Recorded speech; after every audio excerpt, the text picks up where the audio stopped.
No caben dudas de que el candidato oficialista Sergio Massa está nervioso porque respondió muy mal cuando un periodista como fue Néstor Gino aquí le consultó sobre el precio del dólar y él dijo que le estaba faltando el respeto.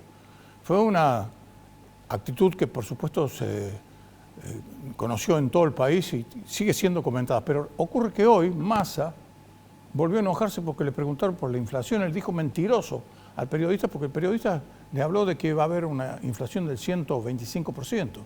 Estaba hablando de una proyección realmente muy baja, porque en realidad los números, lo que la matemática dice, si continúa la inflación, hoy se conoció en Buenos Aires, por ejemplo, la inflación de Buenos Aires, la otra, la del INDEC, la van a conocer después de las PASO. Pero en Buenos Aires fue del 7,3%, que es prácticamente la misma que hemos tenido aquí en Córdoba, 7,4%. Y precisamente al tema de la inflación se refirió en el comienzo de su mensaje en la Bolsa de Comercio de Córdoba el expresidente del Banco Central de la República Argentina, Guido Sanderis, que actualmente es asesor financiero de la Bolsa.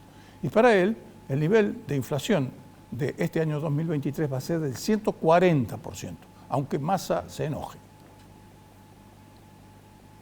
Yendo a las proyecciones económicas para este año, un poco actualizando lo que veníamos diciendo, la inflación sigue siendo altísima, sigue marcando récords de inflación interanual todos los meses.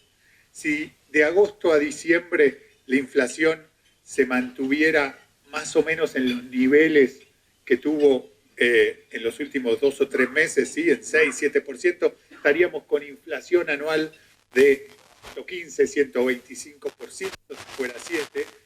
Si en el camino la inflación fuera a subir, algo que durante el mes de agosto parece posible, producto de la devaluación que hubo recientemente, el número sería todavía más alto, ¿sí? Y con estos movimientos que estamos viendo estos días con el tipo de cambio paralelo, todo hace prever que agosto va a ser un mes difícil en términos de inflación. Entonces estamos hablando de un año que seguramente termine con una inflación de orden de 135, 140%, ¿sí? Récord desde la hiperinflación. Por el lado de la actividad económica, las proyecciones del REM, el relevamiento de expectativa de mercado que hace el Banco Central, que promedia las opiniones de los principales analistas, la ponen la caída del nivel de actividad este año cercana al 3%, tal vez puede ser un poquito mejor, una caída de 2,5%. Acá es importante darse cuenta que no es todo la sequía lo que está generando esta caída de la actividad. La sequía, por supuesto, juega un rol muy importante, puede explicar 1,5, 2 puntos de caída del producto, pero el resto tiene que ver con el agotamiento de un modelo económico, ¿sí? De esto ya hemos hablado varias veces. Un tema que mencionaba Raúl en sus comentarios iniciales, el del salario. Esta es la evolución de los salarios reales para el sector formal, privado, y para el total. Y lo que vemos es que el salario ha ido cayendo año a año. Si lo que ven en la línea punteada son los promedios anuales. Todos los años, salvo el año pasado, se mantuvo estable. Todos los años ha caído durante esta administración.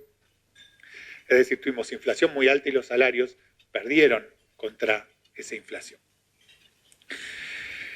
Yendo a las noticias de las últimas semanas, la principal tiene que ver con este acuerdo con el Fondo Monetario que anunciaron el gobierno y el Fondo Monetario.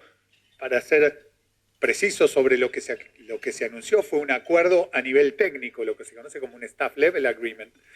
Falta la aprobación del directorio del Fondo Monetario para decir que el acuerdo está cerrado, y el comunicado que publicó el Fondo Monetario informa que el directorio recién se va a reunir pasadas las elecciones primarias, ¿sí? Después de las PASO. La revisión de las metas en el programa del Fondo Monetario eran trimestrales, siguen siendo trimestrales, pero en esta oportunidad se juntan 2 revisiones en una, ¿sí? La revisión de las metas de marzo y de las metas de junio se está realizando ahora y se van a juntar. ¿Por qué? Porque básicamente se había atrasado la aprobación de la revisión de las metas de marzo, ya estamos en agosto, entonces el Fondo Monetario decidió juntar ambas en una.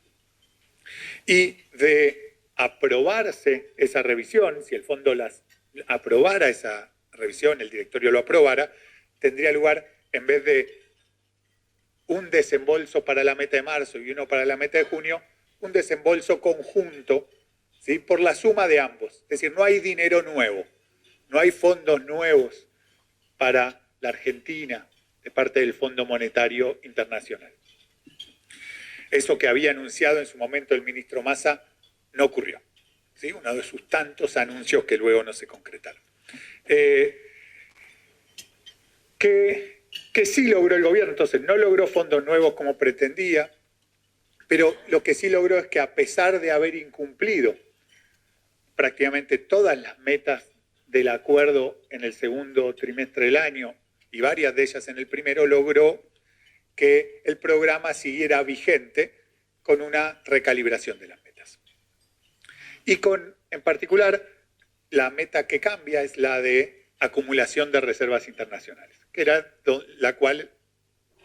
aquella meta en la cual el gobierno estaba más lejos de cumplir. Normalmente los acuerdos con el Fondo Monetario tienen 3 metas cuantitativas y después una serie de reformas estructurales. Este fue, lo dijimos varias veces, un programa atípico, ya que no incluía reformas estructurales en una economía que definitivamente las necesitaba, pero sí tenía las 3 metas cuantitativas, una de déficit fiscal, cómo se financia con emisión monetaria, cuánto podía financiarse con emisión monetaria, y una meta de acumulación de reservas. Solo se modificó esta última meta, según el acuerdo técnico. De nuevo falta la aprobación del directorio.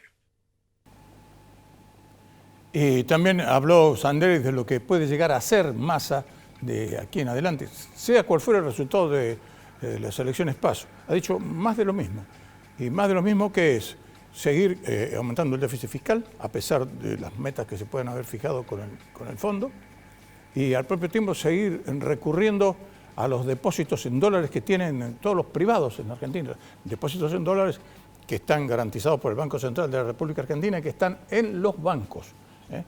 Y allí ha estado recurriendo en los últimos tiempos para hacerse de dólares, a pesar de que con la última medida del dólar maíz entraron aproximadamente unos 2.600, unos 2.700 millones de dólares, una cifra importante, realmente ha sido importante lo que consiguió, pero por supuesto eso a consecuencia de un descalabro general en todo el resto de la actividad económica argentina.